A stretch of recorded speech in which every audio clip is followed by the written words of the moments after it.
आज के explained section में वो आर्टिकल है जिस पर हम सभी को गर्व है, यानी कि भारत की G20 की अध्यक्षता। तो आइए जानते हैं इस आर्टिकल के माध्यम से हम G20 की हिस्ट्री, G20 का पर्पस और उसकी प्रासंगिकता को भी समझेंगे। चलिए शुरुआत हम इस बात को समझने से करते हैं कि G20 क्या है और ये क्या करता है। G20 विश्व के 19 बड़े देशों और एक यूरोपियन यूनियन का ग्रुप है जो विश्व के 85% ग्लोबल जीडीपी, 75% ग्लोबल ट्रेड और दुनिया की 2/3 पॉपुलेशन को रिप्रेजेंट करता है।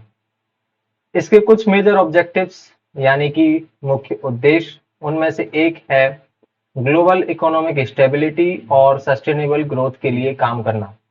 नंबर 2, फ्यूचर फाइनेंशियल क्राइसिस को रोकने के लिए फाइनेंशियल रेगुलेशंस को प्रमोट करना। और तीसरा, विश्व स्तर पर एक नया वित्तीय ढांचा खड़ा करना। तो आइए अब हम समझेंगे कि G20 को कब और क्यों बनाया गया।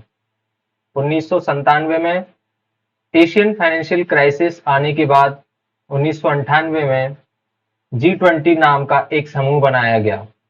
फिर 1999 में शुरुआत की 33 सदस्यों को मिलाकर G33 की और फिर बाद में उसी साल G20 का गठन वित्त मंत्रियों और सेंट्रल बैंक के गवर्नर्स के वार्षिक सम्मेलन के लिए एक अनौपचारिक मंच के रूप में किया गया। आइए अब हम समझेंगे कि G20 एनुअल लीडर की समिट कब और क्यों शुरू की गई। देखिए, जैसा कि आप इस सेक्शन में देख सकते हैं यहाँ पर, when and why did the annual leaders summit of the G20 begin. तो बात है सन 2008 की, जब पूरा विश्व आर्थिक मंदी की मार झेल रहा था। तब फ्रांस ने क्राइसिस का हल निकालने के लिए एक इमरजेंसी मीटिंग बुलाने की पहल की। नवंबर 2008 में G20 की लीडर्स समिट वॉशिंगटन डीसी में आयोजित की गई। तो बात ये है कि ये 20 सदस्यों वाला ग्रुप कैसे काम करता है। How does this group of 20 members work. G20 एक अनौपचारिक ग्रुप है, मतलब ना तो कोई इसका परमानेंट सेक्रेटरीट है, ना ही परमानेंट स्टाफ। इसकी अध्यक्षता इसके सदस्यों द्वारा की जाती है। जब कोई एक सदस्य देश इसका अध्यक्ष होता है, तब उससे पहले रह चुके और उसके बाद अगले अध्यक्ष को मिलाकर ट्रायोका कहा जाता है। जैसे कि अभी भारत 1 दिसंबर 2022 से लेकर 30 नवंबर 2023 तक अध्यक्ष रहेगा, जबकि इससे पहले इंडोनेशिया अध्यक्ष रह चुका है और अगली बार ब्राजील अध्यक्ष बनेगा। G20 इसलिए भी एक इनफॉर्मल ग्रुप है क्योंकि इसके डिसीजंस इंपॉर्टेंट तो होते हैं, बट वो ऑटोमेटिकली इम्प्लीमेंट नहीं होते। उन्हें रेलेवेंट नेशन, यानी कि जिस देश के लिए वो डिसीजन लिए गए हैं वो, या फिर कोई इंटरनेशनल ऑर्गेनाइजेशन जैसे कि वर्ल्ड ट्रेड ऑर्गेनाइजेशन या कोई और, द्वारा इम्प्लीमेंट किए जाते हैं। G20 की अध्यक्षता करने वाले देश का क्या दायित्व होता है। तो यहाँ पर इस आर्टिकल के अंदर जो बताया गया है, ये G20 अध्यक्षता करने वाले देश का अपने आप में एक बहुत बड़ा दायित्व है। ये अपने आप में एक बड़े ऑनर की, गर्व की बात है और साथ में ये रेस्पॉन्सिबिलिटी का भी काम है, जिसमें पूरे साल का एजेंडा प्रेसिडेंट कंट्री, यानी कि जो देश इसकी अध्यक्षता कर रहा है, उसको सेट करना होता है। अगर G20 के स्ट्रक्चर की बात करें, वर्किंग स्ट्रक्चर जो है G20 का, उसमें 3 ट्रैक होते हैं। G20 3 ट्रैक पर काम करता है, जैसा कि इस आर्टिकल में बताया है। What is the working structure of G20। तो G20 के 3 ट्रैक कौन से हैं, आइए जानते हैं। पहला ट्रैक है फाइनेंशियल ट्रैक, जो कि ऑफिशियल ट्रैक भी होता है।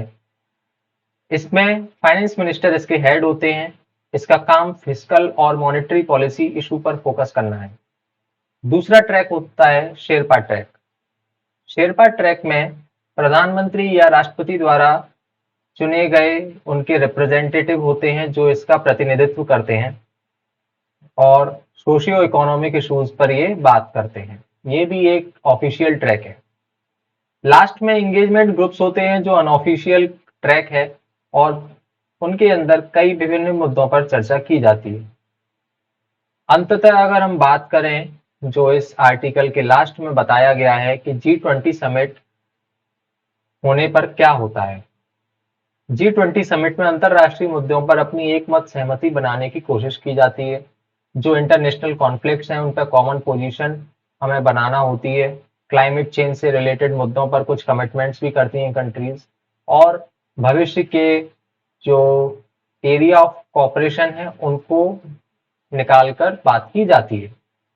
तो भारत की प्रेसिडेंसी की जो थीम है इस बार की, वो है वसुधैव कुटुंबकम। ये उपनिषद से ली गई है। यहाँ पर लिखा है one earth one family one future. ये हमारी इस बार की थीम है। आपको मुझे कमेंट सेक्शन में ये बताना है, जो वासुदेव कुटुंबकम की थीम हमने यहाँ से ली है, ये हमें किस उपनिषद में देखने को मिलती है। काफी इंपॉर्टेंट क्वेश्चन है, एग्जाम्स में भी आ सकता है, आपको पता भी होना चाहिए हमारे उपनिषदों से जो इतनी इंपॉर्टेंट थीम उठाई गई है उसके बारे में। G20 का लोगो अपने आप में एक इंस्पिरेशनल लोगो है, जो हमारे इंडियन नेशनल फ्लैग से ड्रॉ किया गया है। उसके कलर्स उसमें ड्रॉ किए गए हैं। आई होप ये आर्टिकल आपको समझ आया होगा। G20 के बारे में आपने पूरा समझा होगा, क्या है, कैसे इसका स्ट्रक्चर है, कैसे G20 काम करता है। अगर आपके इसके बाद कोई डाउट है तो प्लीज मुझे कमेंट सेक्शन में बताइए। और साथ ही साथ अगर ये वीडियो आपको महत्वपूर्ण लग रहा है और समझ में आ रहा है तो प्लीज इसको शेयर जरूर कीजिए, ताकि लोगों को सही जानकारी सही समय पर मिल पाए। Thank you. जय हिंद।